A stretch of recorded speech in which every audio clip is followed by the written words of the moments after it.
More often than not, people assume there is an inherent divide between the modern science and the spirit science.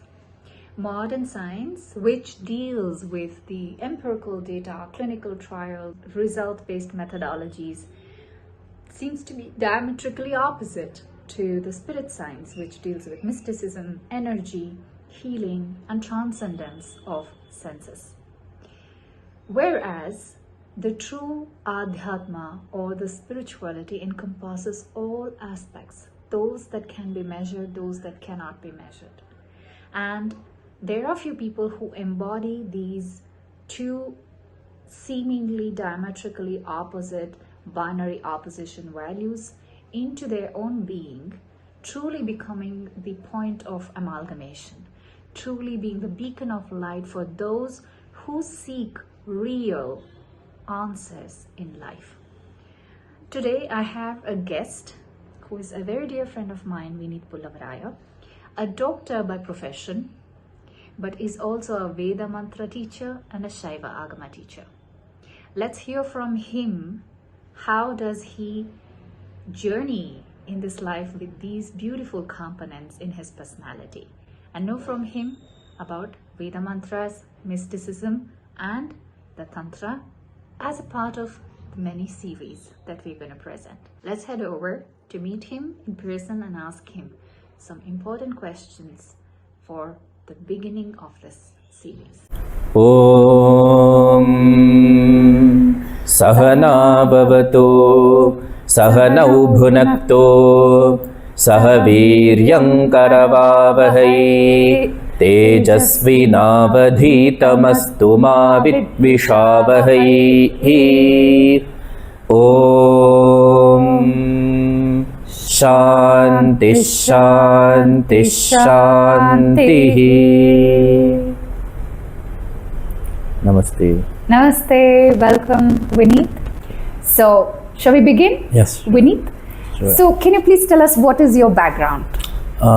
So I'm Vinit from Malaysia. I'm born in Malaysia, and I am a doctor, so I did MBBS, but the Vedas and Shaiva Agamas, Tantra has always been an interest, parallel interest of my medical profession as well. Mm-hmm. And concurrently, I do teach the Vedas and Tantra, Veda Mantras, and simple applicable aspect of Shaiva Agamas to those who are interested aspirants.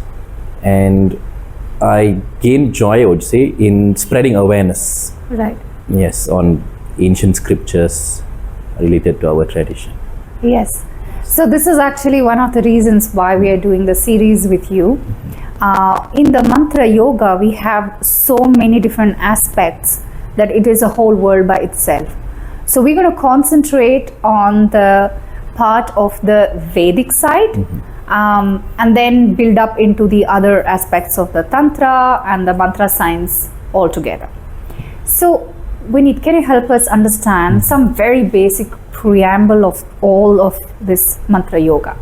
Okay, what are mantras from the Vedic standpoint of view? Okay, so when we talk about Veda Mantras, they may differ to other forms of recitation, which may take form of shlokas or ashtakas or sahasranama. Yes. In the sense that Vedic mantras or Vedic recitation has a lot of other discipline or rules pertaining to it. Mm-hmm. So for that, we have to understand the genesis of the Vedas. Mm-hmm. So when we say Vedas, we are not really talking about a bookish form of scriptural knowledge which we read and attempt to dissect with the intellect. Yes. Yes. As you would know, in the way the ancients explored scriptures or knowledge, or the way knowledge was conveyed in the form of scriptures, was mainly sound based. Yes. So when I say sound based, these scriptures were not scripted by anyone. It was not authored. It was not born from the intellect or mind of someone.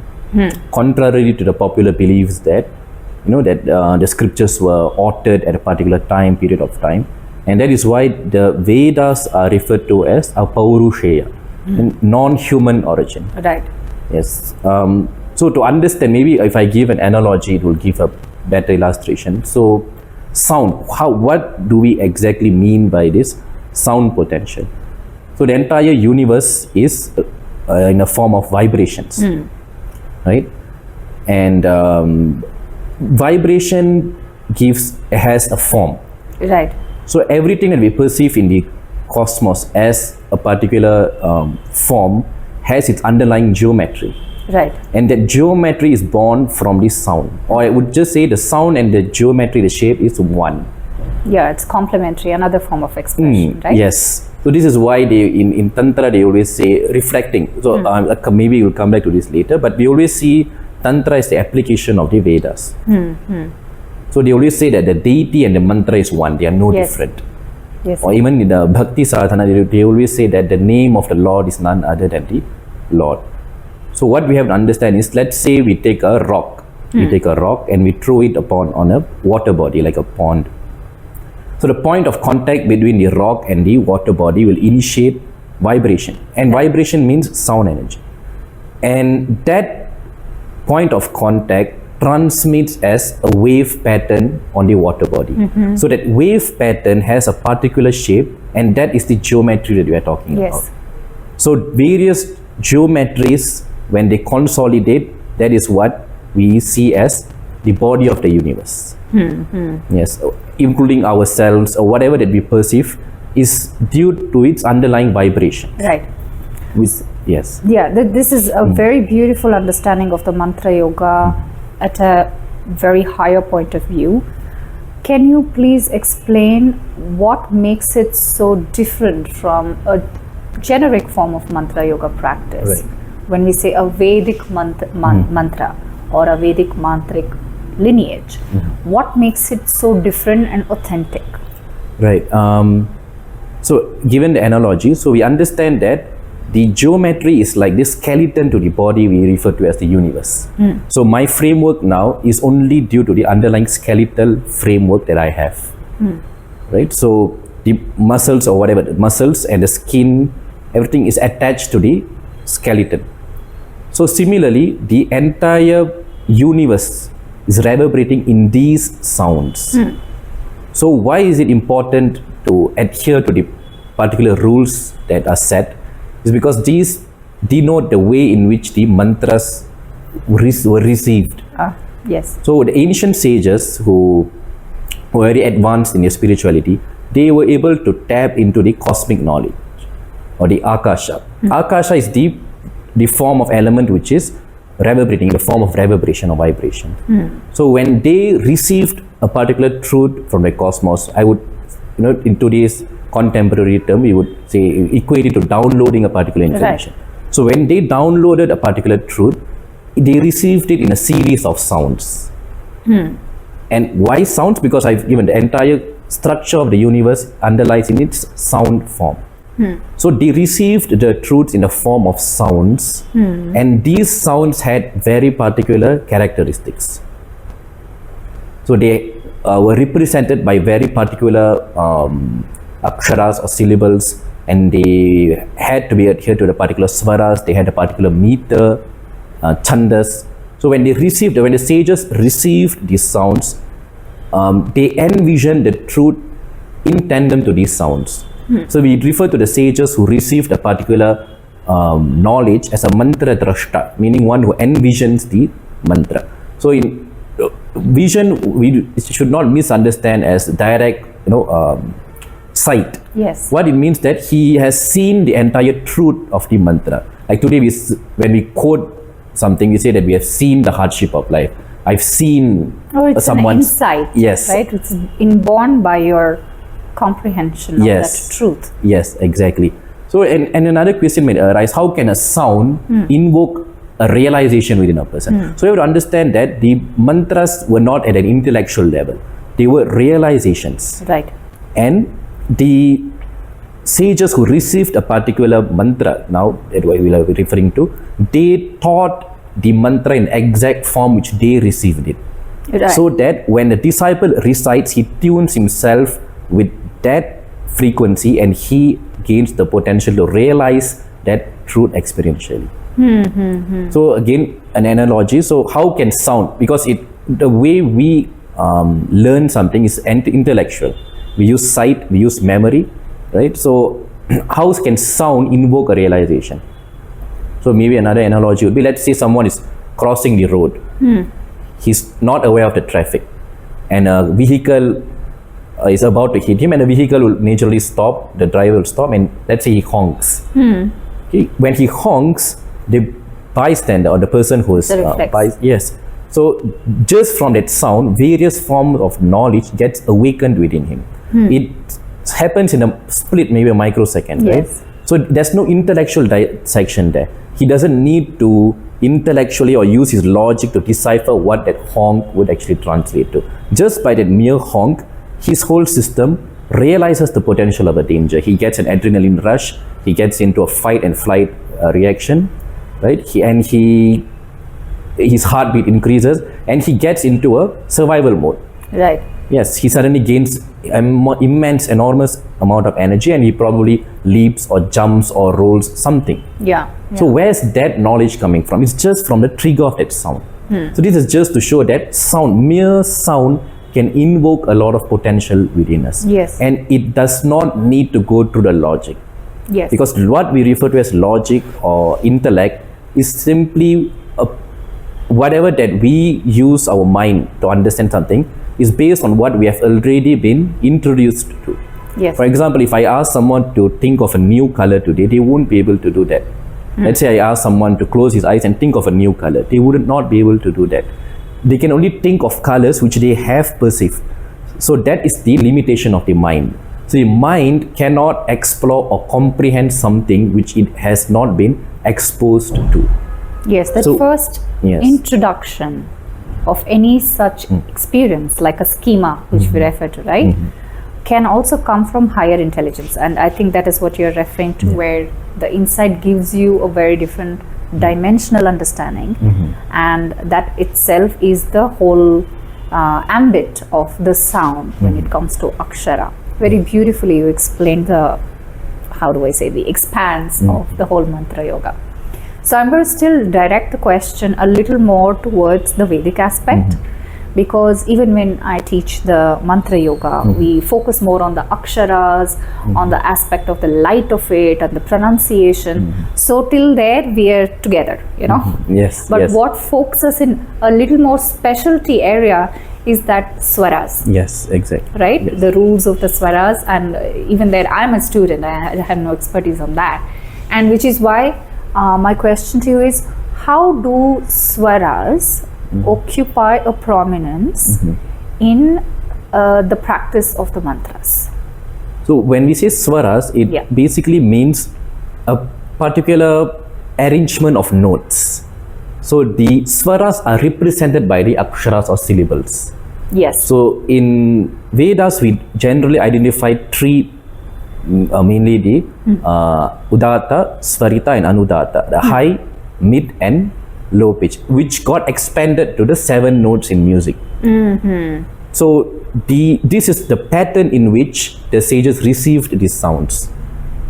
So they must be recited in a particular swara. It will sound staccato, it wouldn't sound rhythmic, it might not be even pleasing to the ears, because we have to always understand that the Vedas are not human centric. So they have to recite in a particular way, because the purpose of the Veda mantra is to realize that particular truth which was experienced by the particular rishi. So every Veda mantra or portion of the particular Vedas had a particular rishi pertaining to it. So that's why swaras are very much important in the Vedas, and the importance of the swara is also explained in an Upanishad. The Taittiriya Upanishad speaks about it. Speaks about various the importance of the swaras. But it talks about it's called Shikshavalli. So it talks about how should a student approach the lesson. So it says that a student should learn the Vedas pertaining to the matra, the balam, the swara, and the akshara shuddhi. So if we can expand, just because this is also for the layman, so if you can just expand and give an explanation very briefly against each of these parameters you said. So matra. Matra is the duration. Okay. Duration. So how each akshara, each sound has to put it simple, each sound has a particular duration to it. Yes, because some sounds are a combination of more than one individual sounds. Right, right. So when they are combined, their duration is naturally long. Okay. Yes, like for example, when you say Goshala, we can't say Goshala. Yeah, the O is Goshala. naturally long. Like, yes, so that is an example of matra. Balam is the emphasis of the force. So I think that we have in Sanskrit is the Mahaprana. So some aksharas must be pronounced in a forceful manner, yeah. and the meaning will totally differ. Yes. Yes, to how drastic. So let us say we are talking about, I use this example because it's one of the best examples that I can find. Yeah. Let's say Medha, okay, Medha Shakti, the Yes. power of retention of memory or intelligence. So let's say someone says Medha, emphasizing the dha, then it attunes to the actual intended meaning. Let's say someone doesn't emphasize the dha and says da instead, Medha, that will mean fat. So when someone says Medha Devi instead of Medha Devi, the meaning, the reality that is created is the Devi pertaining to fatness instead of the Devi pertaining to wisdom or intellect. Yes. So that is why every sound is important, and this is not about bhakti or whether God will accept. This is a particular science. Right, right. So and it's, I'm not saying that the Vedas are the only way to approach or the only way to attain, but those who are interested to use these mantras, especially the Veda mantras, they must be aware of these rules. Right, right. Because it can, it can produce some undesirable effect or probably no effect at all. The main thing would be that maybe someone may not be able to fully experience that beauty of the mantra, which should be a waste. Physics of that particular science. Yes, exactly. So you have to use the way they are engineered. Yes, right? Exactly. So matra, balam. Then sama santanaha means the continuity, the continuity of the mantra, the places where you take a pause, because every verse, every mantra which was received, they were received in a particular meter. A meter means a particular verse will only have a particular number of aksharas. Right. So every mantra which has this particular aksharas in it will be classified under a particular meter. So that is one example of the Gayatri mantras that we have. So generally today people, they say that there's a Shiva Gayatri, Rudra Gayatri. So when we say Rudra Gayatri or Ganapati Gayatri, what they are referring to is, this is a mantra pertaining to that particular deity, and this mantra has that particular aksharas which will match with the Gayatri Chandas. So the Tat Savituhu, Savita Gayatri that we recite today is for Surya. So when we generally say Gayatri mantra today, it is not necessarily pertaining to a Devi called Gayatri, but the Chandas which is Gayatri. Right. And the common Gayatri mantra that we are speaking of today is referring to Surya, Lord Surya, who is seen as Savita. Yes. So that is the, so matra balam sama santanaha. Okay.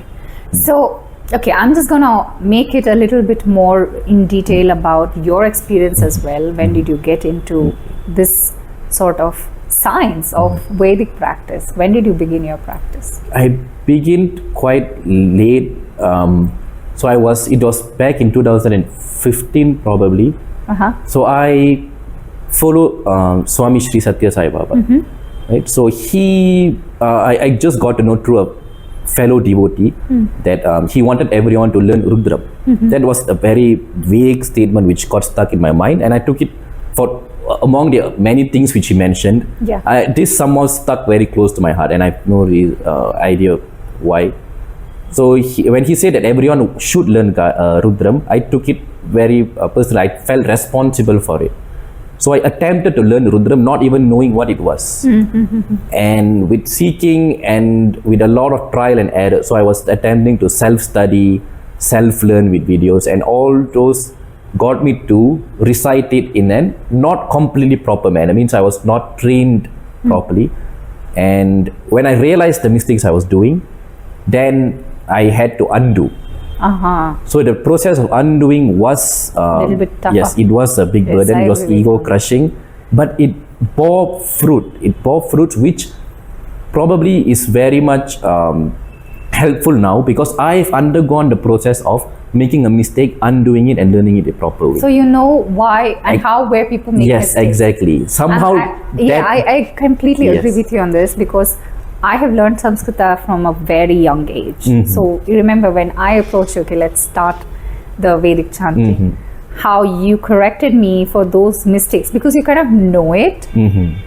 And you're used to hearing it and understanding it from your perspective. You've done it so many times that when you understand that this is not the correct way of pronouncing the swaras especially, so it takes more time, more energy for you to undo it and then relearn it. Exactly.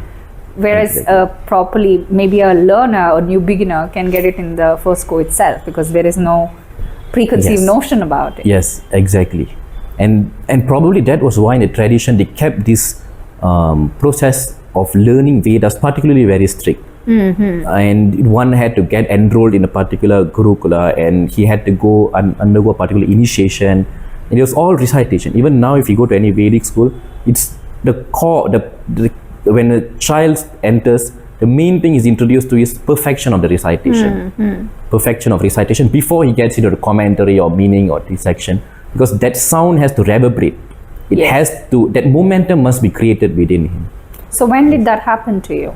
So in 2008, so I was very fortunate because I had many acharyas, many teachers from various parts of the world who guided me in very specific areas in Vedas.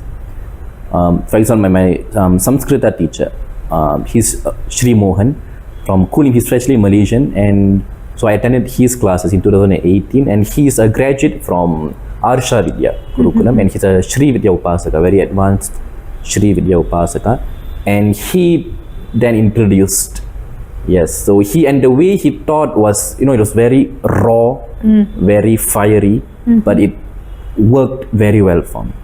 And he introduced the Devanagari script, and as well as the IAST, which is what enables me to teach those who are not familiar with the Devanagari script. Because again, it always comes to the sound. So regardless of the script, the importance is to gain mastery over the sound aspect of the mantras. But it's always good to learn the Devanagari script as well. And then a lot of Veda chanters from the Sri Satya Sai organization, they were helping me as well. There was a brother Satya, and in Malaysia they have a Vedic society. So a lot of them were pinpointing some errors, some swara mistakes which I was doing. And then I had the Vedic grammar. Vedic grammar, that was particularly taught by an Acharya, Sri Maunish. So he's the author for Rudra Tattva. And he's come from the parampara of Shringeri. Okay. Yes. So his teacher was Acharya Sharat. Sharat, and from Shringeri tradition. So many teachers contributed. Who I would be always grateful to. So they shaped, and to a point where I felt confident to actually share and start sharing awareness. I wouldn't really say teaching, but sharing the joy that I gain from learning Vedas to everyone else. Because when you attain some form of bliss and ecstasy which is beyond comprehension, beyond words, the first thing that you want to do is you want to share it. Yes. So initially, I thought it was a duty that we should do to guide others or teach others. But again, we are no one. There's no real teacher, or in a real aspect, in a universal aspect, we always believe that there's no teacher or student relation. It's just that we are expanding and we are sharing. So the way I see it is as a sharing.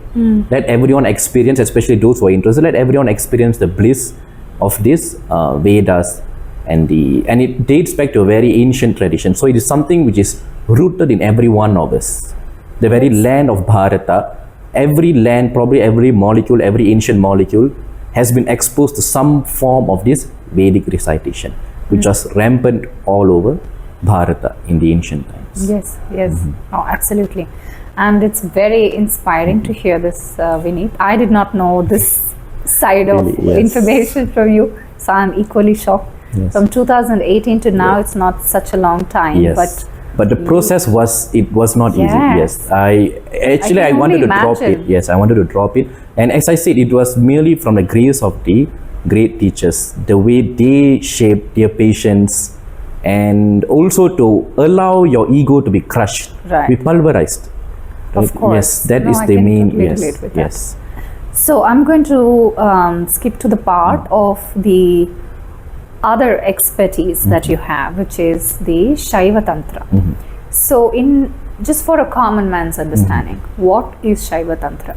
So when we say Tantra, so a lot of misconceptions regarding it.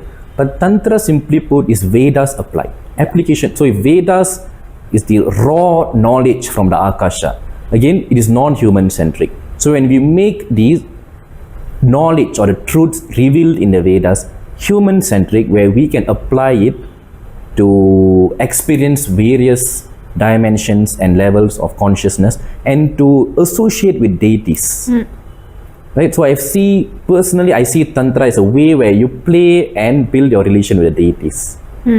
So it's a science where you use the core fundamentals of the Vedas and the mantras to invoke a deity, to crystallize a deity, a consciousness, and to relate the deity at a very personal level. And through that process, you understand the deeper spiritual wisdoms embedded in the Vedas and Tantra. So Tantra is very deity specific. Vedas may be seen as something which is abstract, but Tantra is very much deity specific. And quoting that is why we have many forms of Tantra, like Shaiva Tantra, Shri Vidya, and Vaishnava Tantra, because these will denote a particular, but the common aspect in all these different colors is that every deity is seen as the manifestation, or rather verily the same absolute reality. So the absolute reality, who is seen as Brahman in the Vedas or seen as Rudra in the Vedas, is seen as Sadashiva in the Shaiva Tantra. It is seen as Devi in Shri Vidya. Right. So it's so colorful that it enables everyone to explore rituals, explore the knowledge of the Vedas according to the deity they have preference or affinity to. So if someone likes Shiva, can very well, so it accommodates the needs and the preference of everyone in the culture without any bias. So even in Shakta Tantra, there are many different types? Yes. Probably. But since I'm not initiated or I am not an expert in Shakta Tantra, because there are so many of yes. Even within Shakta Tantra, there are many deities a person becomes an upasaka to. Yes. So we will restrict our conversation around Shaiva Tantra because that is what you have been given permission to talk about. So just tell me about any experience, personal experience that you've had with the practice of Shaiva Tantra. So Shaiva Tantra. You have not spoken to anyone apart from this show. Yes, I think generally I've never really spoken about Shaiva Tantra because over the many years, the identification that I was given is that I particularly stick to the Vedas. Yes, but I give equal importance to both, because as I said, they are really two sides of the same coin. They are really two sides of the same coin to me. So when we apply the mantras in a particular way, so in Shaiva Tantra, the amazing experience that I have is to really link with a deity at a very, very personal level. Like invoking a particular deity, creating a sankalpa, creating a reality that we want, using particular mantras, or using particular potentials in the Vedas are a series of sounds. So we identify some specific potentials within the series and we condense them to what we refer to as bija mantras, seed mantras, which can be really very much we can apply to the rituals that we are using. So let us say we want to drive off some entity as in we want to to put it simple, let's say we want to perform a puja, so we have to make sure that the space is cleansed. So the way to cleanse, the mudras that we do, the kriyas that we do, the gestures that we do, and understanding how we condense the abstract into a form and bring it back to the abstract state. And the one which the real fascinating part in Tantra for me is becoming the deity. Because this was highlighted in the Vedas when I was learning, because they always say that when you want to recite, for example, Rudram, they always say that when you want to recite Rudram, you must become Rudra. So I probably never had, so I saw it as a state of Advaita. But Tantra gives you the step-by-step ritual to actually experience that state. So from energizing, from consecrating your hand into the deity and using your hands to consecrate every part of your body so that you reflect and resemble that deity. Right. Yes. Right. So that's personally, that's my favorite part of Tantra, because it is rooted in the philosophy that I'm attached to, which is Advaita. So become the deity and worship the deity. And that is actually the main goal of spirituality in whichever way we take it, isn't it? Because any other part is very intellectual. Yes.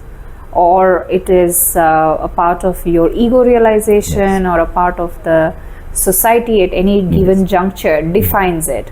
But I think this is the only way it makes it complete. Yes, exactly. Because you do not negate who you are. Yes.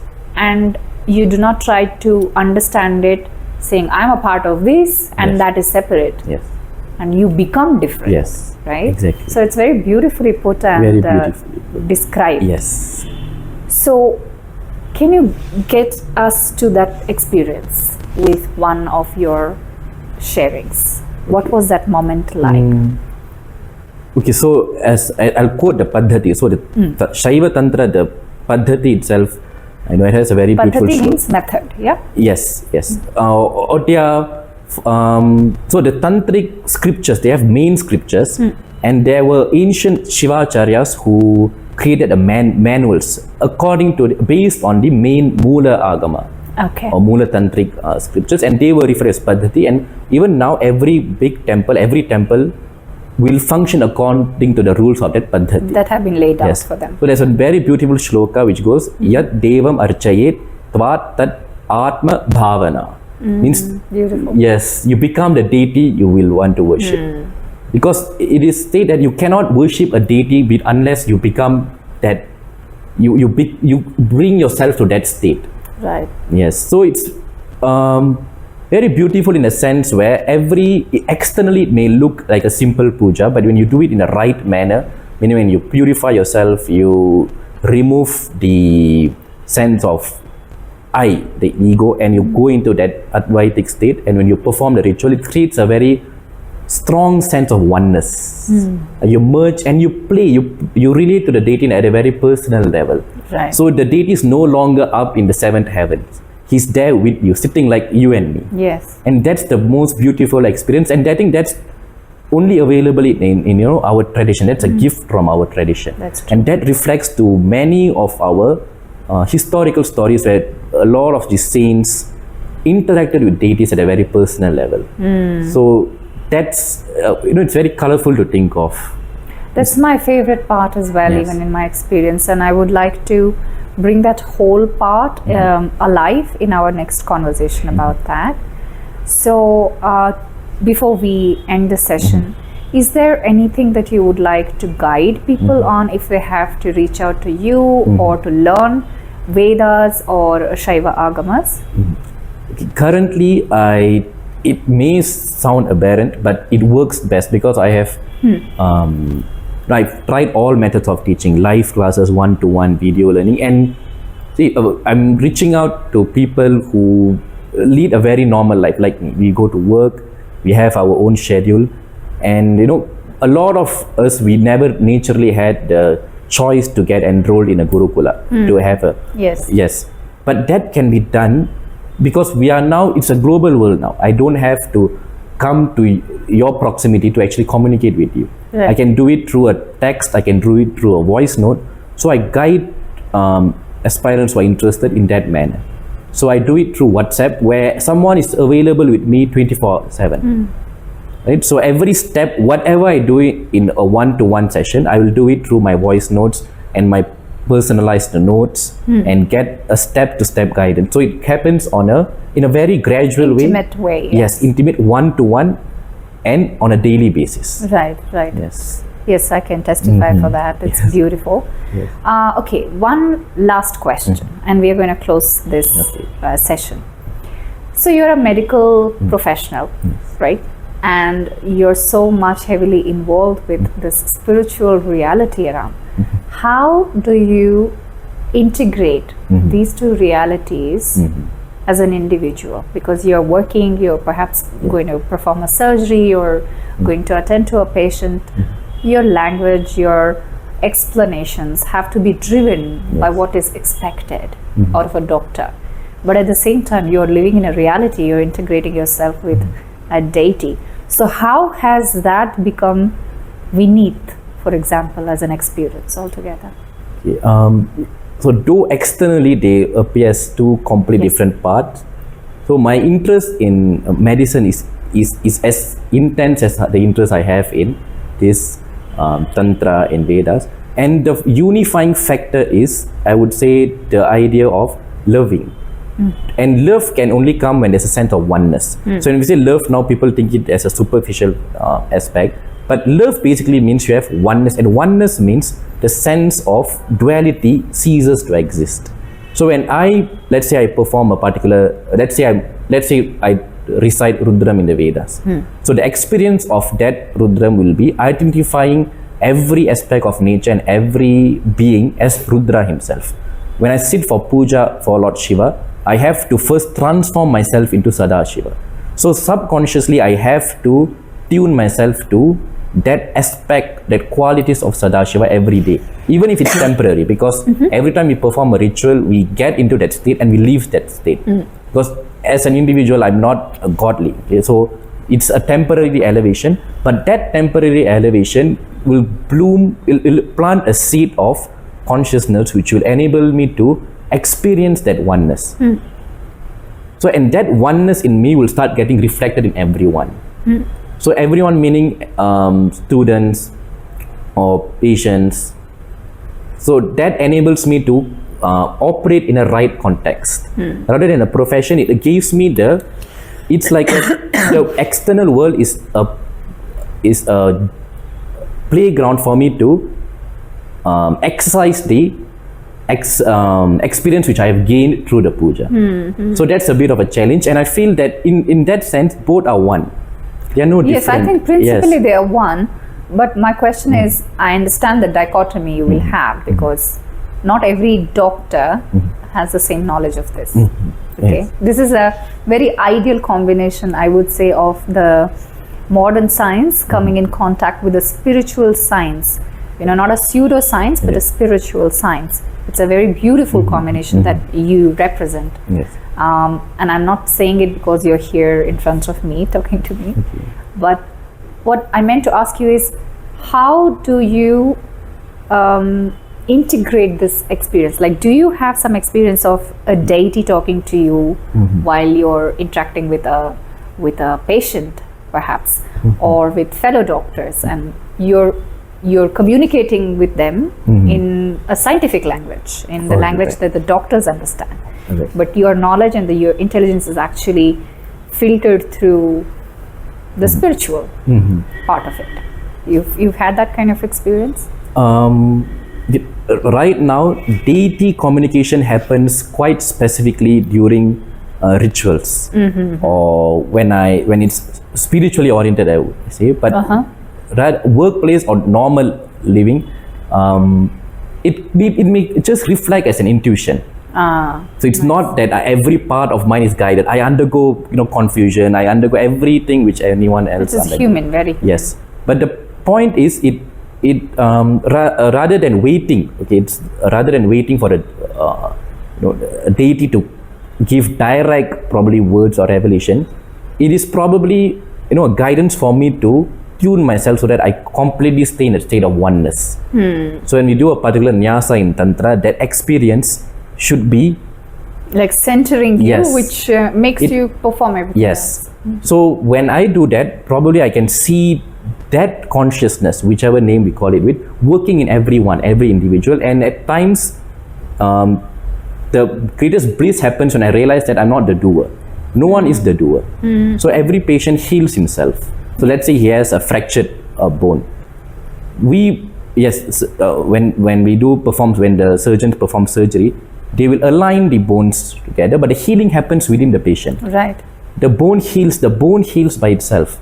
We probably just facilitate. So what the innate nature of the patient to heal himself, that is coming from this consciousness which is very much alive in everyone. Right. Which I would see as Sadashiva in Tantra, or Devi in Devi Suktam.